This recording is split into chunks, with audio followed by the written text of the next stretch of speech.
district responsible half at that point, or the homeowner's responsible for the whole thing? I'm not trying to write the ordinance here.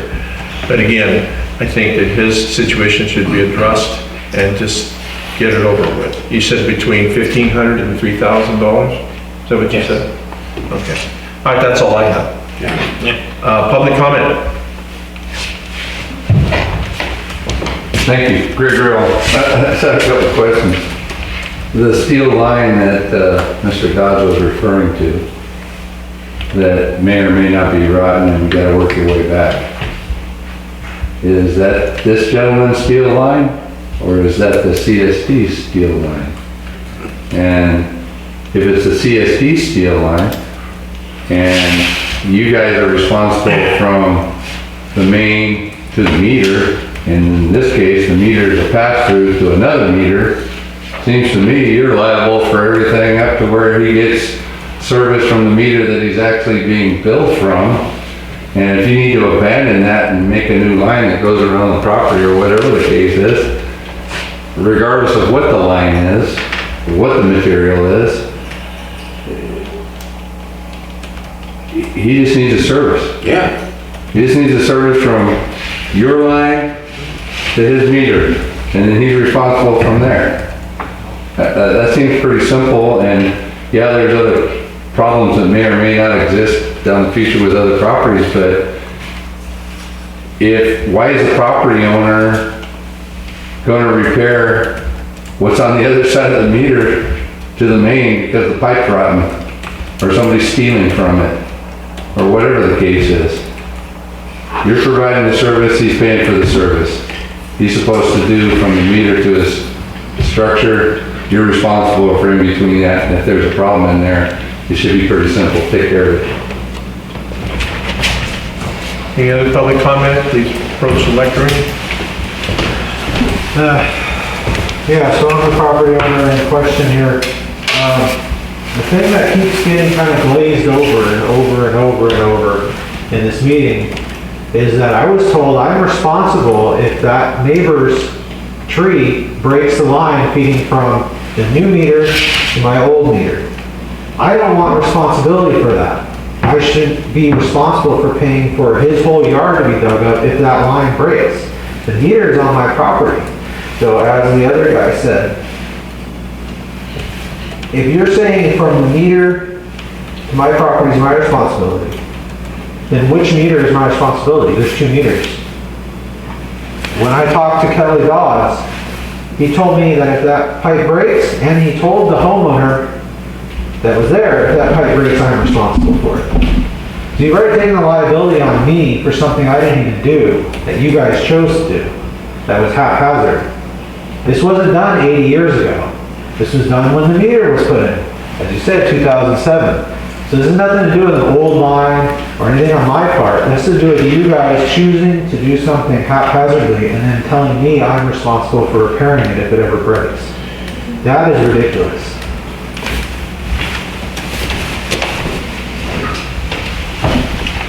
Any other public comment?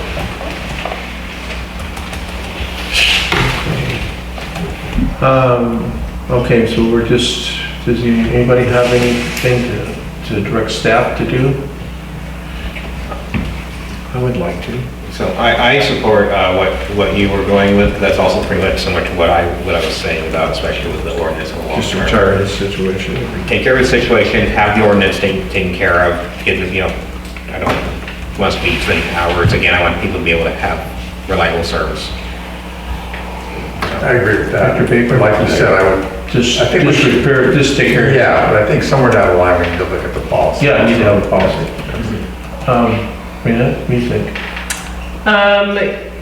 Yeah, and the policy, and I will, that's something that you're going to bring to the board anyway, right? We'll discuss that at a future date.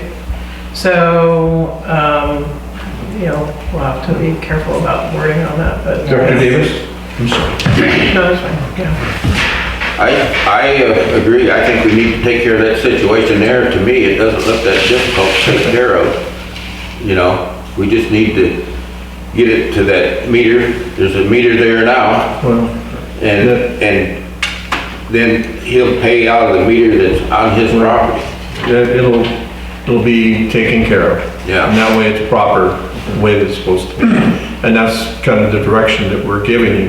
And to address your situation with the tree root growing in from the neighbors, if that grows into your yard, you're responsible for it. If it grows in my yard and breaks my line, I'm responsible for that line, even though it's coming from the neighbor's tree. You can't do anything about that. I've been through that. It's through his property with the Well, tree on top. I was told by dogs. Okay, this is my comment, I'm not trying to engage you in a I'm responsible. I'm not- I'm trying- Again, he told me I'm I'm not responsible trying to for engage someone you. else's property, not mine. All right, So, where we're at. it sounds like the motion is to direct staff to replace the service line to the subject road. Do we have to make that in the form of a Yes. motion? Okay, I make a No, motion for you the can't. staff to replace the line for his property. And it also in that motion to bring back an ordinance to deal with Okay, that. we need So, one. can I No, need a just- motion to replace Just to the replace service the line line? at this time. I second, President. And I'll bring it back. And we will bring it, we'll put it on. So we'll work on an ordinance aside from this and bring it back. But the motion right now is to replace the Just to service. So replace the service line Yeah. and make sure the meter is on Right, his yeah, property. everything will be taken care of with the. So a motion on the floor to replace, or to prepare and replace his, Or how do you want to put it? we're replacing his service. Replacing this, a motion on the floor to replace, what's the address?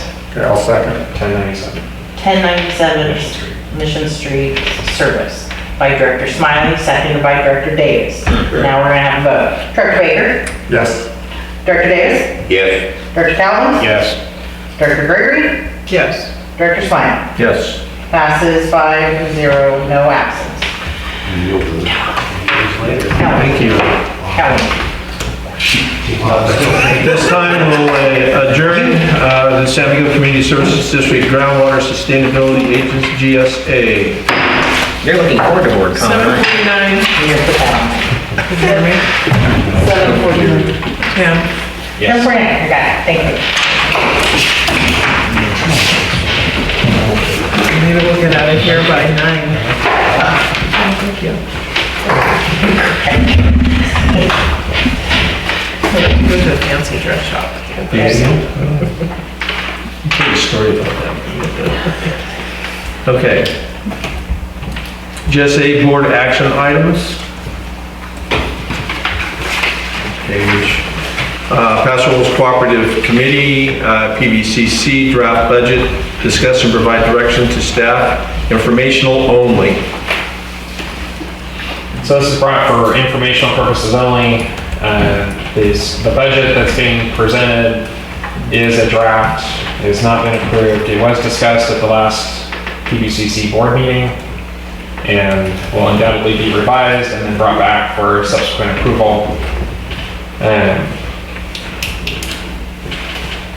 The budget is in your agenda packet. If you guys have any questions, feel free to ask. Director Baker was at that meeting, and I don't know if you want to provide any additional information, but we can talk about any of the things on here if you so choose. All right, so you can see that, I guess this year we're paying $2,850. The next year, it's up to $34,000 and continuing. And that $34,000, I believe, is kind of the tip of the iceberg because they got a lot of things that they're planning. They had a satellite survey for water usage that was for $110,000 a year. That isn't part of this number. That's going to come back. The grant will pay for 1 year. But, they voted that in. That's another, $3,000 a year. And there's a lot of other things coming up. So my question on this literally is, do we want to be a part of this deal anymore? Because I don't know we need to do some kind of cost benefit analysis, because I don't want this to be like the Steinbeck thing. And 5 years from now, we look like, gosh, we paid hundreds of thousands of dollars to support this stuff. And I don't know really what we're getting out of it. I really don't, because this is a big burden on this district. And that's my primary concern, because like I said, this 34,000, they got 29 and 32 the following years. I don't think those are even close. That thing is going to escalate for the projects they want to do. So I think we need to really consider, really what is the benefit to this district versus what the cost is gonna be. And then is this 34,000, is this spread out between, wastewater and water? It's not, is that, who's paying for this within the district? Is it, So the GSA is solely supported by water. even though wastewater is kind of a big part of this, right? Because we're putting the blended water and sell it. I mean, isn't, So the production and sale of recycled water is a function of wastewater. right, But the only connection really is that through the PBCC, we are receiving money for the recycled water pipeline. Other than that, there's not a whole lot of overlap. right. The amount of water, recycled water that's able to be produced and used in lieu of groundwater pumping would help the basin. I guess that would be a different discussion on whether wastewater should pay for any of it or not. It's, Yeah, that's just, that's just the question, because if you look at, the water rate study we got, they were looking at like at a 5%, increase a year. Well, this is 3.4% of that 5, yeah. right? So that 5% isn't gonna cover our needs if we're into this deal. And like I said, this could easily be 50 or 60 or 60,000. So, like I said, I don't know how affordable it is for this district to stay in this. And I don't know what the repercussions is. That needs to be a discussion, like I said, there needs to be some sort of cost benefit analysis to our district, if the cost merits the benefits we're getting out of it. So, assuming that that this was implemented and they actually were able to stick to this type of a budget, then on the surface, I would say $34,000 is reasonable for us to stay in the PBCC.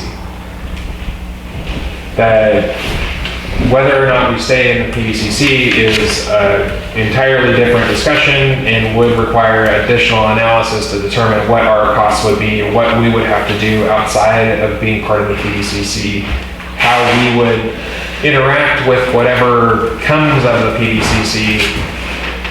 And I think those types of things would really be more evident once there is some sort of official structure and official hierarchy of the PBCC in carrying forward. It can't sustain itself like it is right now. It needs to have a different structure. But if it was really going to only be $34,000, I think that we would be served to stay in the PBCC. If this is just a super low estimate and it starts growing and growing and growing, then it's going to get to a point very rapidly where it's not worth us being in, especially if we're not getting a benefit back. Right, because it seems a lot of the things they're doing doesn't make a lot of sense to me. And, and like I think we've heard, it seems to be for the benefit of other basins / people more so than, the benefit for us. So that's why I think we need to get some more information, like you said, and really look at it. Because, if we vote for this, well, we're on for at least for another year, we'd be in at least 34,000. And I don't, like I said, my opinion is this thing is just gonna escalate, a lot. If all the things they want to do, they're kind of building. So- One guy in particular, that's, Gibson, he's trying to build an empire with this thing, in my opinion. So if you look at the budget that was provided, the top half is all grant funds. Right. So you're not really looking at that part. The bottom part is what would be funded by the agencies. And those individual costs, in my estimation, based on what I know from managing here, is that those are probably reasonable, but they could easily double or triple or quadruple depending on what's being asked. And it's really, the first year is going to be a very telling year in how things go forward. So, this isn't being asked to be approved today. No, it's just discussion. It's just a discussion, but it does open a lot of other questions and discussions. it could very well be something that maybe we shouldn't be part of it. Well, obviously, we're the smallest part of the whole group, and, it shouldn't be for the better, the PBCC should really be for the betterment of everybody that's in it. And being part of a regional effort usually has a regional benefit, but when you have 85% of it being ag and wanting to support ag, it becomes really difficult for the smaller pieces of the urban portions of it to actually get a benefit. And one of the things that I've said for a while, and that's been discussed several times, is once we start charging people for things, it's going to be very evident who's really paying for what. And, that $34,000 that we're paying here, depending on what the scheme is for charging for, pumping fees, if the district has to pay pumping fees on top of this, or pumping fees just in general to offset the cost of operating PBCC, then it could go through the roof. Everything costs over $1 million anymore. So, like that, well, I discussed it with you and Director Calvins, and it was discussed at the PBCC, but the project that the EPC is pushing for recharge to Wero Wero has a starting price tag of 1.7 million.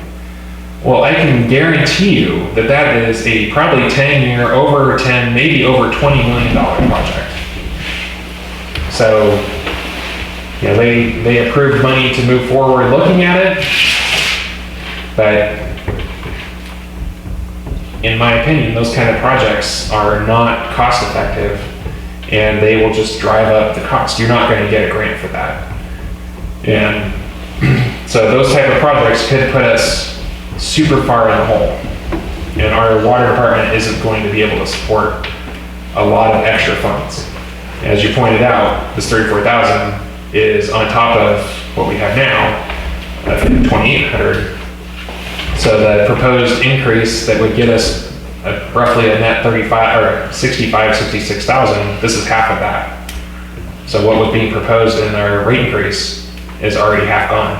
Yep. Good. Lynette, did you have something?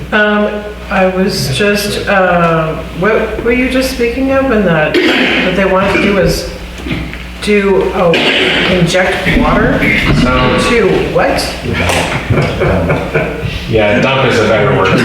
We want to buy water. So the EPC is What? working on a project, and they're predominantly working on it alone, but they're, I believe, I don't believe, they were and are soliciting the PBCC to put funds in from our grant to further look at this project. Basically, the project is to buy quote-unquote excess state water project water and literally dump it into the Wero Wero River.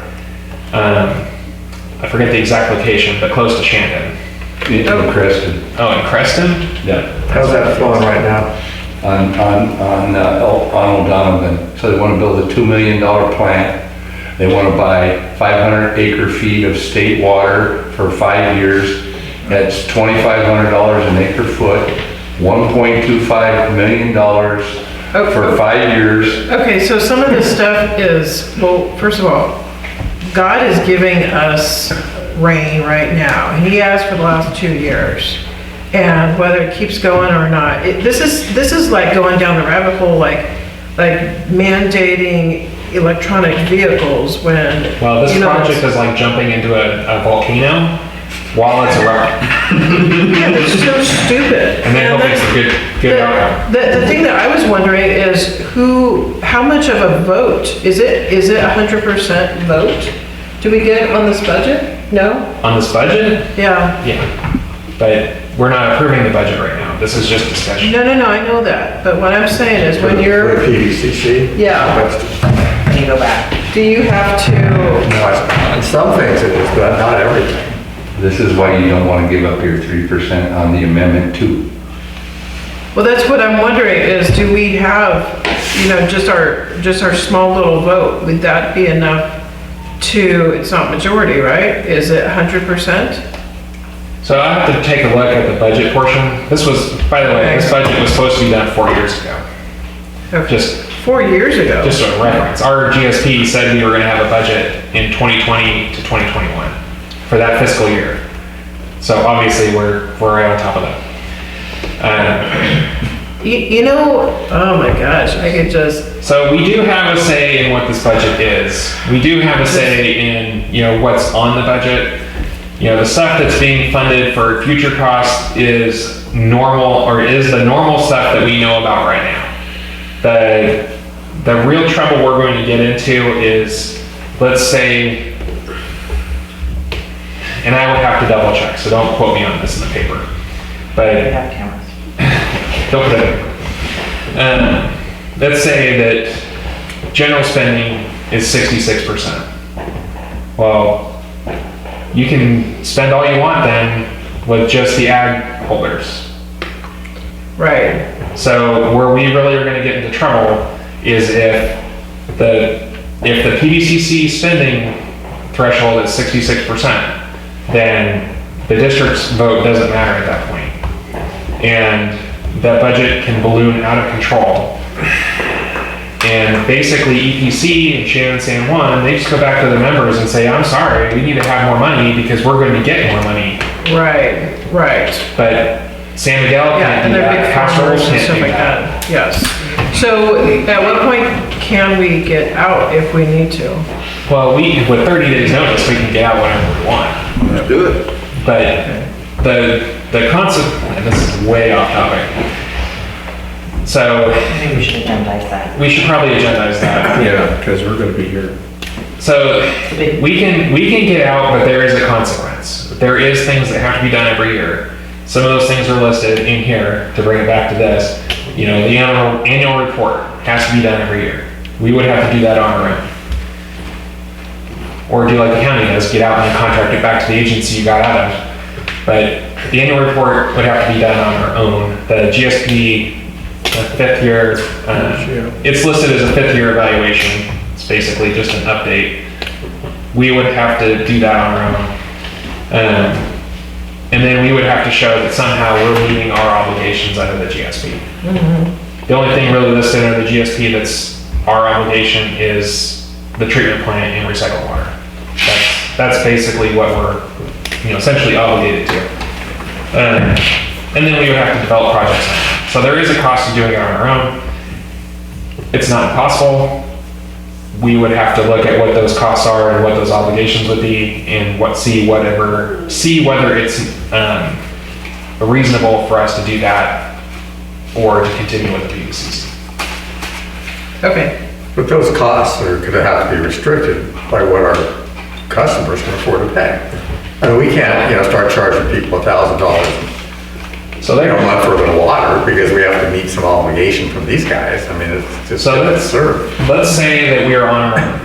Let's say we got out and we're on our own. Whatever that cost is, has to be met.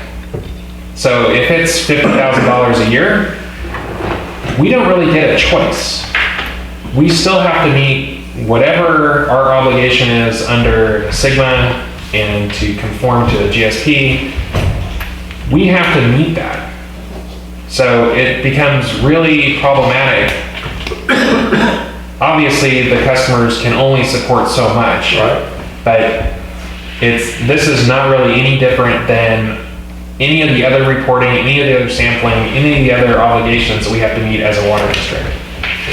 It doesn't matter if you have the money or not, you still have to do it. And if you don't do it, then you get bigger trouble. to Director Baker's point, what if we don't? And we can't afford it any longer? So Then what happens is this gets turned over to the county, right? Mm-hmm. So Right? Exactly right. if we're only looking at the GSA, if we can't meet our obligations as a GSA, then yeah, Yeah. basically it would be turned back over to the county. We would be subject to all the same requirements as the county.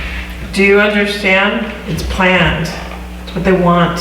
Well, honestly, what they should have done in the first place is say to the county, you're the GSA, and make it the best for the county. Not over here, over there, over here, over there, because everywhere that they have a county GSA, you basically have the damage control contained to one agency. Instead of having 5 agencies, in our case, 5 agencies that are all fighting each other because nobody likes each other. And you have people over here trying to take advantage of people over here. You know, that's just my opinion, but the state should have said that in the first place, just countywide, here, you are a GSA. Okay. But yes, I remember when this first came up, and unfortunately, yeah, we discussed these three options, and it was literally give control to the county and Bruce Gibson, you know, drive up our costs to try and do it ourselves, and then hopefully the state will like whatever we do, which out in the valley, if I'm not mistaken, the state gets directly involved if they don't like what you're doing. the state doesn't like anybody anyway. Yeah, I know that. So, and I think that one of the things we are unfortunately forgetting is that even though of our own political leanings are often different than the state of California, we live in California. They don't care about us. They do whatever they want. They sit in Sacramento and they just write these things. They don't care what happens and how much it actually costs us. And that's the unfortunate reality. And one of the things that I've seen is that, unfortunately, we may have more influence. It may be just be better for us to stay at the table than for us to be outside going, hey guys, don't do this. You know, hey guys, what about us? Because they're going to definitely forget about us. We're not going to be able to compete with grants against these other people. It's a mess. The whole entire thing is, what bad option do you want? And which one can you manage the most? Which is why we're stuck here in the first place. And which is why, as we move forward to a JPA, we need to make sure that we have our legal counsel actively monitoring that, make sure that it's written to benefit us, and then we use our current 3% in the PVCC to its fullest capacity. Because honestly, the other options just, who do you want controlling the basin? Do you want the ag interest fully controlling it, or do you want Bruce Gibson controlling it? Or the state? Those all sound really bad. You guys pick on Bruce Gibson. I know. I'm not his advocate, but there's going to be somebody replacing him at some point. Sure. And that person may be better, may be worse. You just don't know. I think the point you're trying to make is that there's always somebody there that nobody's going to like and nobody's going to want to be part of. Mm-hmm. Absolutely. So there were other things I wanted to bring up. I think definitely we should look at the budget. We need to figure out if the 3%, you know, if it's a veto in essence, I call it a veto, how the vote breakdown happens with this budget. I'd like to know how that works and then let's have a conversation regarding that. And maybe also pushing back on some of these crazy projects that the other people are doing. Yeah, if that means doing press releases saying that we're opposed to this thing, you know, getting it out in Calcos, whatever needs to be done to make sure that we hold these other people accountable is where I stand on this. Okay. So. And then also for full disclosure, I did talk to Mr. Dodds about this and let him know how unhappy I was about the ag interests and some of their projects. I personally think that they should be focusing on it more better equity projects that could increase residential, I guess, oversight of the groundwater. Like doing I mentioned the sewer project out in Shandon specifically to recharge that aquifer instead of buying state water when the state has no water most of the time and trying to dump it into some creek that never runs other than during a crazy rainstorm. I mean, so I'm going to stop there before we get more excited. Well, we're way off topic. You said budget. I did say budget.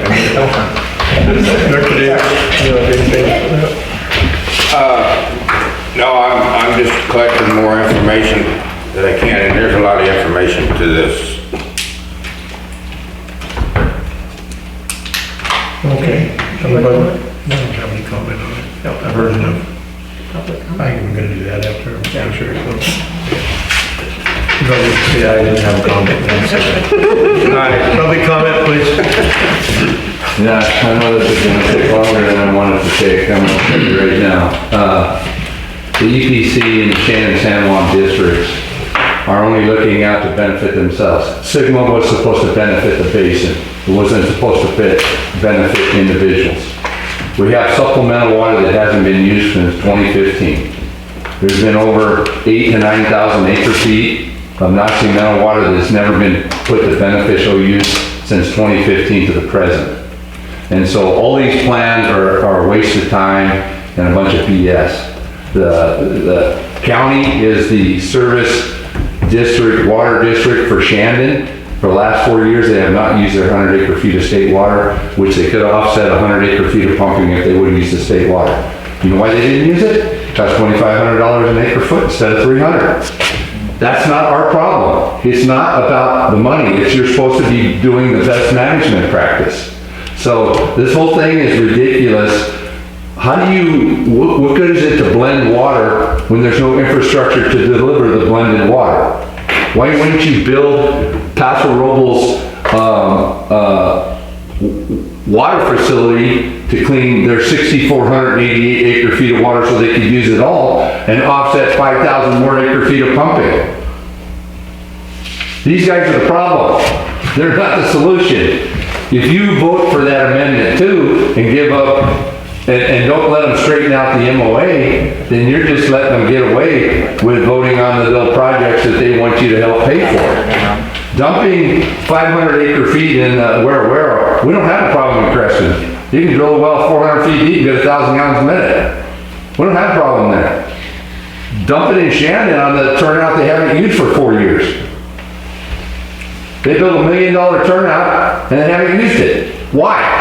I went and viewed that turnout last year. I went to the CCWA, Central Coast Water Authority, and looked at the treatment plant. Dana Merrill wants to buy chlorinated water, build a turnout for $2 million, dechlorinate the water, and dump it in the river. Are you stupid? At $2,500 acre a foot? At $1,250,000 a year for 5 years to do a study? I mean, this guy's stuck on this dude. You do not have 15,000 acre feet of unsubscribed water that's liquid. You have it on paper. We have 10,000 acre feet of state water that's sold to the subcontractors in South County. 5,000 that they need, 5,000 they buy for a buffer, insurance. The other 15,000 is paid by the rest of the taxpayers, stored in San Luis Reservoir. They've been stealing it for the last 16 years to supplement what the state doesn't deliver. And they're required by law to pay for that water. It's $11 million worth of water which they've stolen, over 42,000 acre feet of water. And they have never paid the interest on the $6.5 million that they put in the wrong account for the 2 years in 2008 and 2014 where they did sell state water. Water's available when water's plentiful. Water's not available when it's not plentiful. Only need it when it's not plentiful. Thank you. Thank you. Any other public comment? Okay, board? I would like to definitely have this, have us figure out what our actual powers are, especially in regards to the budget.